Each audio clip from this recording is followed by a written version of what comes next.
அனைவருக்கும் வணக்கம். எல்லாரும் எப்படி இருக்கீங்க? பிரியாணின்னு சொன்ன உடனே ஃபர்ஸ்ட் நம்ம ஞாபகம் பாத்தீங்கன்னா திண்டுக்கல் ஸ்டைல் பிரியாணி தான். அதாவது திண்டுக்கல் தலப்பாக்கட்டி பிரியாணி தான். இன்னைக்கு உங்களுக்கு 1/2 கிலோ அரிசி 1/2 கிலோ சிக்கன் வச்சு தான் பண்ணி காட்ட போறேன்.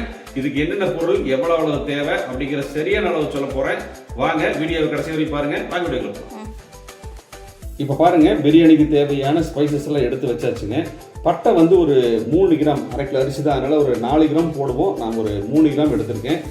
ஒரு ஏலக்காய் பார்த்தீங்கன்னா ஒரு 8 ஏலக்காய் எடுத்து வச்சிருக்கிறேங்க. அதில் பாதி 4 கிராம்பு, ஒரு ஸ்டார் அனீஸ், ஒரு சின்ன கல்பாசிங்க, 1/2 டீஸ்பூன் சீரகம், 1/2 டீஸ்பூன் குருமிளகுங்க, ஒரே ஒரு சின்ன ஜாதி பத்திரி, ஒரு 10 முந்திரி பருப்பு எடுத்து வச்சிருக்கிறேங்க, 1/2 டீஸ்பூன் சோம்பு, 1 டீஸ்பூன் மல்லி விதை. இதை நம்ம மிக்சியில் அரைச்சு எடுத்துக்கலாம். சரிங்களா? இதை தண்ணி ஊற்றாம ட்ரையாக தான் நம்ம அரைக்க போகிறோம். பாருங்க, நம்ம பிரியாணி மசாலா நம்ம ரெடி பண்ணியாச்சு.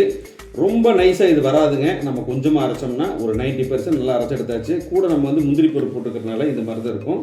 இப்போ இது ஓரமாக இருக்கும். இப்போ நம்ம முதல்ல நம்ம அரிசி ஊற வச்சிடலாங்க. இன்னைக்கு நான் 1/2 கிலோ அரிசி எடுத்துருக்கிறேன். இந்த கப்பில் 1 கப்புக்கு மேலே இருக்கும். இப்போ ஃபஸ்ட்டு 1 கப் சேர்த்துக்கலாம். அடுத்தது பார்த்தீங்கன்னா ஒரு 1/2 கப் இருக்குதுங்க. இந்த கப்பில் 1/2 கப் அரிசி எடுத்திருக்கேன். 1/2 கிலோ ரைஸு. இதை 2 தடவை கழுவிட்டு இதை ஊற வச்சிடலாம். பிரியாணி மசாலா அரைச்சா அதே மிக்சி ஜாரில் ஒரு 100 கிராம் சின்ன வெங்காயம், அடுத்தது ஒரு 40 கிராம் பூண்டு சேர்த்துக்கலாங்க. அடுத்தது ஒரு 40 கிராம் இஞ்சி. அடுத்தது பார்த்தீங்கன்னா சும்மா கொஞ்சமாக மல்லி இலை, இவ்வளோதான். அடுத்தது புதினா இலை, அதே அளவு புதினா இலை. காரத்துக்கு 3 பச்சை மிளகாய் சேர்த்துக்கலாம். இப்போ இதை தண்ணி கொஞ்சமாக ஊற்றி நைஸா அரைச்சு எடுத்துக்கலாம். சரிங்களா? இப்போ அரைச்சு எடுத்தாச்சுங்க. ரொம்ப நைஸா அரைக்க வேண்டாங்க, ஒரு 90% அரைச்ச போதும். சரிங்களா? இது ஒரு ஓரமா இருக்கட்டும். இப்போ பாத்திரம் சூடாயிடுச்சுங்க. ஒரு 75 ml ஆயில் சேர்த்துக்கலாம். அடுத்தது நம்ம அரைச்ச பேஸ்ட் சேர்த்துக்கலாம். பிரியாணி இலை இது 2 சேர்த்தவங்க, நான் சேர்த்தாம செஞ்சிருக்கிறேன். உங்களுக்கு வேணும்னா 2 பிரியாணி இலை சேர்த்துக்கோங்க. சரிங்களா? இப்போ அரைச்ச பேஸ்ட்ல சேர்த்திருக்கிறோம். பச்சை வாடை போகிற அளவுக்கு நல்லா வதக்கிடலாம். இந்த பிரியாணிக்கு தேவையான உப்பு 1 டீஸ்பூன் சேர்த்துக்கலாம். பத்தலைன்னா அப்புறம் சேர்த்துக்கலாம். சரிங்களா? இது 3 நிமிஷம் ஆச்சுங்க. இந்த மசாலாவோட பச்சை வாசனையெல்லாம் போயிடுச்சு. இப்போ நம்ம என்ன செய்யலாம்னா ஒரே ஒரு டீஸ்பூன் மிளகாத்தூள், காரத்துக்கு 3 பச்சை மிளகாய் சேர்த்திருக்கோம், 1 டீஸ்பூன் தனி மிளகாத்தூள் இது நல்லா மிக்ஸ் பண்ணிக்கலாங்க. இப்போ அடுப்பை சிம்மில் வச்சுக்கோங்க. இப்போ நம்ம அரைச்ச பிரியாணி மசாலாவை சேர்த்துக்கலாம். பிரியாணி மசாலா சேர்த்துனதுக்கப்புறம் நல்ல கலர் வந்துடுச்சு, ப்ரௌன் கலர் வந்துடுச்சு. இப்போ மறுபடியும் நல்லா கலந்து விட்டுக்கலாங்க. மசாலா நல்லா வதங்கி எண்ணெய் பிரிய ஆரம்பிச்சிருச்சு. இந்த ஸ்டேஜில் நம்ம 1/2 கிலோ சிக்கன் எடுத்துருக்கோம். 2 லெக் பீஸு, அப்புறம் ஒரு ஸ்கொயர் பீஸ் ஒரு 5 வச்சுருக்கோம். இதை அப்படியே சேர்த்துக்கலாம்.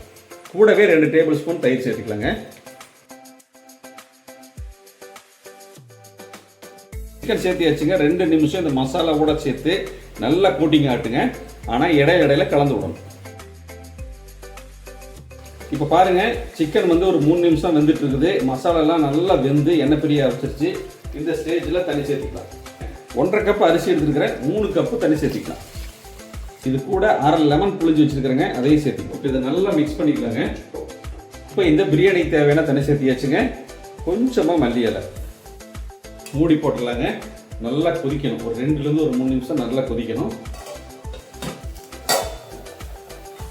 நல்லா தண்ணி கொதிக்க ஆரம்பிச்சிருச்சுங்க. நல்லா கமகமான வாசனை இப்பவே வருது. நம்ம 1/2 மணி நேரத்துக்கு முன்னாடி ஊற வச்ச சீரக சம்பா அரிசி சேர்த்துக்கலாம். ரைஸ் சேர்த்துனதுக்கு அப்புறமா மிக்ஸ் பண்ணிக்கலாம். இப்போ நல்லா மிக்ஸ் பண்ணிடுச்சுங்க. இப்போ நம்ம உப்பு செக் பண்ணிக்கலாம். கொஞ்சம் குறைவா இருக்குங்க, ஒரு 1/4 டீஸ்பூன் சேர்த்துக்கலாம். பாருங்க, தண்ணி அப்படியே கொஞ்சம் கொஞ்சமாக ட்ரை ஆகிட்டு இருக்கு.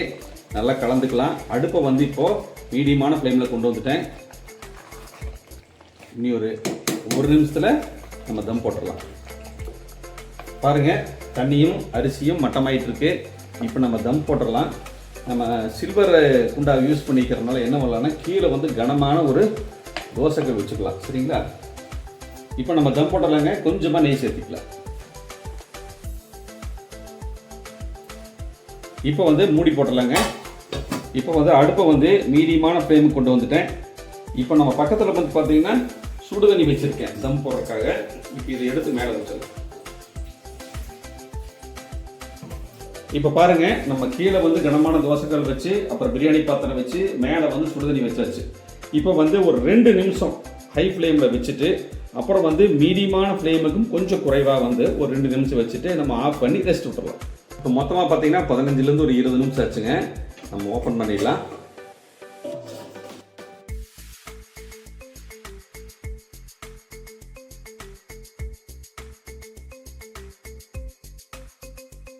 அவ்வளோதாங்க, அடுப்புலேருந்து இறக்கியாச்சு. ஒரு அட்டகாசமான சுவையில் Dindigul style chicken biryani ready ஆயிடுச்சுங்க.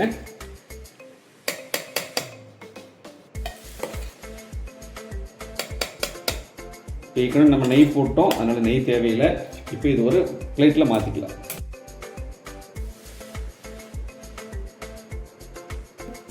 அவ்வளோதாங்க, ஒரு சிம்பிளான திண்டுக்கல் தலப்பாக்கட்டி ஸ்டைலில் ஒரு சிக்கன் பிரியாணி சிம்பிள் டிஷ்ஷை செஞ்சு காமிச்சிருக்கேன். இதே மாதிரி நீங்களும் ட்ரை பண்ணி பார்த்துட்டு எப்படி இருக்குன்னு சொல்லுங்கள். நன்றி, வணக்கம். அடுத்த வீடியோ பார்க்கலாங்களா? பாய்.